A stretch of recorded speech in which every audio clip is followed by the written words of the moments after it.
கடலலை கொஞ்சும் திருச்செந்தூரில் விஸ்வரூபமே வேலையா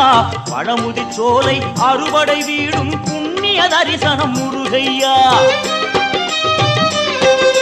திருநீர் அணிந்து வரும் போது நெஞ்சில் நிம்மதி பிறக்குது கந்தையா சுகனே சிவனார் மகனே உன்னை பாட பாட சுகமாகுதையா வேல் முருகா